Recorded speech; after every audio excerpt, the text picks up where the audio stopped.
भाजपचे आमदार आज एकनाथ शिंदे यांच्याकडून उपसभापती पदाचा उमेदवारी अर्ज दाखल केलेला आहे. पहिली प्रतिक्रिया काय? पहिली प्रतिक्रिया हीच आहे जी आम्ही अनेक दिवस किंवा आता गेले 4 वर्ष आम्ही पाहतोय. जे जवळचे लोक आहेत ज्यांना सगळं काही मिळतं हेच स्वतःच्या स्वार्थासाठी जे निघून जातात हे आम्ही आता पाहत आलो. याच्यात काही नवीन नाही, धक्का बसण्यासारखं काही नाही आहे. तसं पाहिलं तर वरळी असेल, पूर्ण शिवडी वगैरे हा पूर्ण पट्टा हा बालेकिल्ला होता आणि अजूनही आहे. जी मतं आम्हाला मिळत आलेली आहेत इतिहासिक आपण पाहिलं असेल, जे काही आधीपासून आत्तापर्यंत जो प्रवास आहे हा बालेकिल्ला अजूनही राहिलेला आहे आणि आमचं तिकडचं काम बोलतं. म्हणून कोणी येण्यानी कोणी जाण्यानी धक्का काही बसत नाही. पण एकच दुर्दैवाचं आहे की ज्यांना आम्ही सगळं काही दिलं, जवळ होते. बरं, ही एक व्यक्ती अशी नाही की आदित्य ठाकरे भेटतच नाही, ते बोलूच नाही शकत, कारण परवा पण आम्ही पुण्यातून एकत्र चालू. हे सगळं जरी खरं असलं तरी प्रश्न हाच येतो की अजून काय पाहिजे तुम्हाला, अजून किती ओरबडणार. म्हणजे स्वतः आमदार आहेत, जी प्रभाग समिती तिथे मी त्यांच्याच मुलीला NGOच्या जे काही कोटा असतो त्याच्यातून प्रभाग समिती दिलेली आहे. भावाला मी BSCची समिती दिलेली आहे. भारतीय कामगार सेनेत पद आहे, शिवसेनेत उपनेता पद आहे. एवढं सगळं होऊन देखील BSC तर आहेच, BSCचे याच्यावर युनियनचे अध्यक्ष आहेत. मग अजून तुम्हाला काय पाहिजे हा एक प्रश्न पडतोच. म्हणजे आम्ही काही कमी दिलं का? तसं नाही आहे. जे काही इतर बोंबलत असतात की भेटत नव्हतं तसंही होतं का? तर रोज तुमचे माझ्यासोबत फोटो आहेत, रोज येता जाताना भेटता. मग अजून काय करायचं तुमच्यासाठी? रोज काय तुमच्या आरत्या करायच्या का? हाच एक प्रश्न पडतो. पण कोणी येण्यानी कोणी जाण्यानी काही फरक पडत नाही. जो बालेकिल्ला आहे तो तसाच राहतो. अरे परवा पुण्यावर येताना आमची सखोल चर्चा, कुठे कुठे काय काय करायला पाहिजे, काय परिस्थिती. पण एक निश्चित होतं, थोडं मनात नैराश्य होतंच की आता लोकशाहीचं कसं होणार, लढणार कसं, असं तसं हे सगळं होतं की आता पुढे काय होणार, संविधानच बदलत आहेत. पण मुळात हाच प्रश्न आहे. जे जात आहेत त्यांना, मग सचिन भाऊ असेल किंवा सगळे कोणी असतील, त्यांना हाच प्रश्न आहे. जे खासदार गेलेत किंवा आज हे गेलेले आहेत, पुढेही कोण जे फोडायला ते ज्यांच्यावर लक्ष असतील, की जे आपली मंदिरं लुटत आहेत. अयोध्याचा जमीन घोटाळा ज्यांनी केला, उज्जैनमध्ये जमीन घोटाळा केला, अशी हिंदू मंदिरं लुटणाऱ्यांसोबत तुम्ही कसे बसू शकता? जे महामानव डॉक्टर बाबासाहेब आंबेडकरांचं संविधान बदलू इच्छित आहेत, 2/3 पूर्ण जे काही मेजॉरिटी पाहिजे ते करून, 2/3 मेजॉरिटी करून, ज्यांना डॉक्टर बाबासाहेब आंबेडकरांनी दिलेलं संविधान बदलायचं आहे, तुम्ही त्यांच्यासोबत कसे बसू शकता? आणि तिसरी गोष्ट म्हणजे, ठीक आहे, हे आम्ही थोडा खोलावर अभ्यास केल्यानंतर समजायला लागलेलं आहे की हे जे काही पहिलं ऑपरेशन टायगर होतं, मग आता हे आहे, मग सतत ही चर्चा चालली आहे. हे ऑपरेशन टायगर मुळीच नाही आहे, हे ऑपरेशन देवेंद्र फडणवीस आहे आणि त्याचा हा परिणाम आहे. मराठी करू सुनील शिंदे असं म्हणतात की नेत्यांनी आत्मचिंतन केलं पाहिजे. सुनील शिंदे असं म्हणतात. मला वाटतं एक महत्वाची हीच गोष्ट आहे की ऑपरेशन देवेंद्र फडणवीस आहे आणि ज्यांना समजते त्यांना हे कळतंय.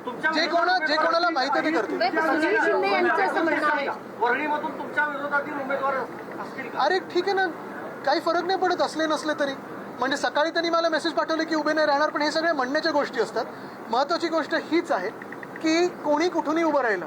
आपण पाहिलं ना, वाराणसीत पण 3दा एका उमेदवाराला मागे जावंच लागलं, ट्रेलिंग होतेच.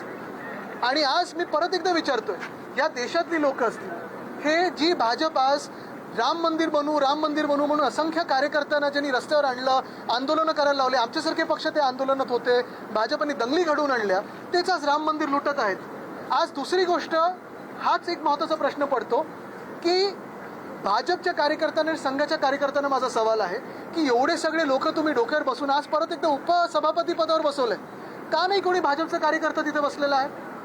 जे 25-30 वर्ष घरदार सोडून भाजपसाठी प्रचार करतात, त्यांना बाजूला ठेवून तुम्ही हे उपरे बसवताय तुमच्या डोक्यावर. कसं चालतंय तुम्हाला? हे भाजपने विचार केला पाहिजे. आणि म्हणून पुन्हा एकदा बोलतो, हे ऑपरेशन टायगर नाही, तर ऑपरेशन देवेंद्र फडणवीस आहे. त्याच्यात आम्ही कोलॅटरल पक्षांतर बंदी कायद्याअंतर्गत कारवाई होऊ शकते का? जी काही योग्य कारवाई असेल ती आम्ही केल्याशिवाय राहणार नाही. पण दुसरी गोष्ट पुन्हा एकदा मी तुम्हाला विचारतो, भाजपचे कार्यकर्ते आज जे वर्षानुवर्ष काम करत घरदार सोडून इथपर्यंत पोहोचले आहेत, त्यांना काय उच्च पदं मिळत नाहीत? एवढी सत्ता असताना खालती 130 136 त्यांचे आमदार आहेत, तरी देखील का नाही सत्ता मिळत? का सत्तेपासून दूर ठेवलं जातं? का तुम्हाला बाहेरचे लोक लागतात? एक तर तुमच्याकडे टॅलेंट नसेल किंवा तुमच्या कार्यकर्त्यांना पुढे आणायचं नसेल. शिवसेना ही सत्ता पक्षांना संपवायची. थांबा, वरळी पुढचे आमचे तिकडचे.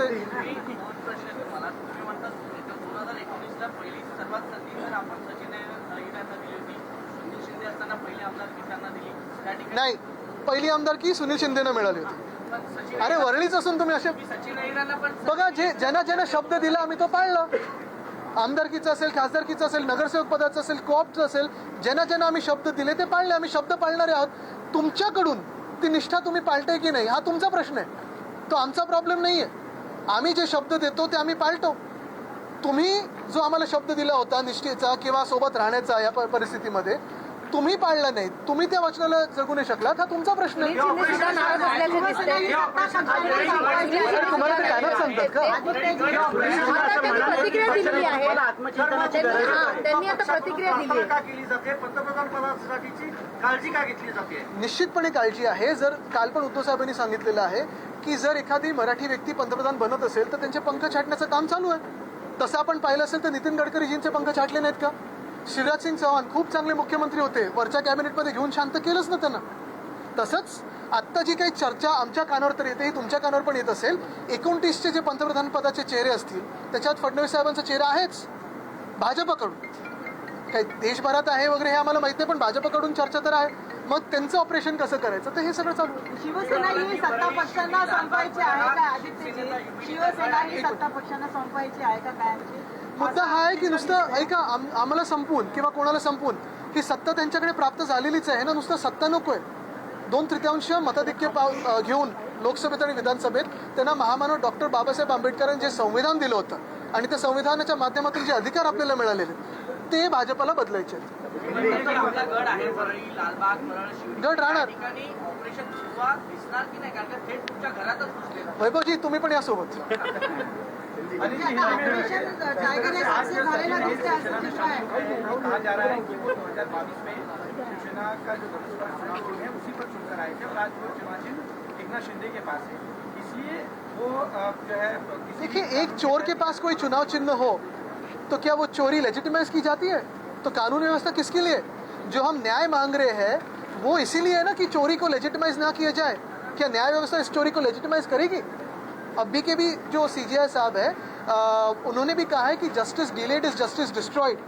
और आप देख रहे हो जो TMC के साथ हो रहा है, जो आम आदमी पार्टी के साथ हुआ है, जो हमारे साथ पहले हुआ. अगर हमारे केस में पहले ही न्याय मिल जाता तो ये स्थिति आज नहीं होती. और ये स्थिति सिर्फ राजनीतिक दलों की नहीं है, ये स्थिति इन्होंने संविधान की बना के रखी है, जिस संविधान का अपमान भाजपा कर रहा है. और हमारी यही अपेक्षा है कि न्याय व्यवस्था उस संविधान का आदर करे. ऑपरेशन टाइगर सक्सेस हुआ है एकनाथ शिंदे जी की ओर से, ऐसा लग रहा है. देखो ये ऑपरेशन टाइगर नहीं था. अगर आप इसमें थोड़ी पढ़ाई करें पूरे व्यवस्था की जो हुआ है, ये ऑपरेशन देवेंद्र फडणवीस है. उनके पंखों को छाटा जा रहा है. ऐसा क्यों लग रहा है? ऐसा क्यों लग रहा है ना? ऐसा क्यों लग रहा है? आपको नहीं लगता? आप उनकी बॉडी लैंग्वेज देखिए, आप उनके पावर्स देखिए, आप उनकी पिछले शायद यानी ये शायद उनका CM करके आखिरी सत्र हो सकता है. इसके बाद उनको शायद यूनियन कैबिनेट में लिया जा सकता है फडणवीस साहब को. लेकिन इसी का अर्थ यही होगा कि उनका ऑपरेशन सक्सेसफुल हो. सचिन आप रोक नहीं पाए, आपके बेहद करीबियों में से हैं, वृद्धाश्रम में जाना और चाहिए. आपके बेहद करीबियों में कचरी को मैं ध्यान नहीं देता. आप अपने वो करीबियों BMC का काम है, वो देख लेगी. आप अपने करीबियों को भी रोक नहीं पाए. लगातार ये जो विपक्ष है आरोप लगा रहा है कि किसी तरह से आप पार्टी को संभाल नहीं पा रहे हैं. देखिए करीबी हो करीबी ना हो, बात यही होती है कि आप किस नैतिकता के आधार पे चलते हैं. वही सबसे अहम मुद्दा होता है जीवन में. अगर आपको विधायक बनाया गया है, आपकी बेटी को हमने NGO की जो कोटा है उसमें से प्रभाग समिति दी है, आपके भाई को BST की समिति दी है, आपको भारतीय कामगार सेना दी है, आपको और कोई यूनियंस दी है, तो नैतिकता के आधार पे आप तो उसी पार्टी के साथ रहना चाहिए. और अगर उतनी भी नैतिकता नहीं है तो आप आईने में कैसे देख सकते हो खुद को? सर क्या सचिवालय ने आपसे कोई बात करके आपको कोई स्पेसिफिक रीजन दिया कि इस रीजन की देखिए वजह से वो क्या है कि suicide- जो पर्सनल रीजंस होते हैं जिनका दिल किसी और में अटक जाता है तो क्या रीजन देंगे? आइए चलो चर्चा करते हैं. यहाँ क्या हमने कम दिया बुलाइए आप भी, मैं तो यहीं खड़ा हूँ. नेताओं की परख में कहीं आप लोग की कमी रह गई. शायद हो सकती है क्योंकि हम तो अंधविश्वास डालने वाले, हम अंधभक्त नहीं है. लेकिन जो साथ में होता है, जो आसपास होता है, उसमें हम अंधविश्वास करते हैं. आदित्य जी 2019 की आप हिंदी कब हुए? 2019 अच्छा तुम्हें हिंदी में रहते हैं? क्या वो सबसे बड़ी चुनौती आप मानते हैं? क्योंकि बिल्कुल 2029 का चुनाव भाजपा के लिए सबसे बड़ी चुनौती है. जिस भाजपा ने इस देश में और हम सबको लेके हिंदुत्व पे राजनीति की, जिस भाजपा ने इस देश में दंगे करवाए, आज भी पोलराइजेशन कर रहे हैं, जिस भाजपा ने राम मंदिर का मुद्दा लेके रथ यात्रा की इस देश में, वही भाजपा और वही भाजपा के लोग आज अयोध्या में जमीनों की चोरी कर रहे हैं, उसी में घोटाला कर रहे हैं। आज उसी भाजपा से ये अपेक्षित नहीं था कि उनके मुख्यमंत्री स्वयं उज्जैन में जाके वहाँ के मास्टर प्लान से छेड़छाड़ करें और वहाँ भ्रष्टाचार करें।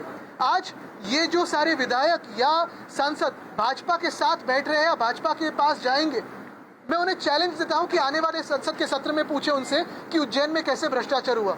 मैं उन्हें चैलेंज देता हूं कि पूछे अयोध्या में क्या भ्रष्टाचार हुआ है, क्यों घोटाला किया, हमारी हिंदुओं की जो भावना है उनसे क्यों खेला गया।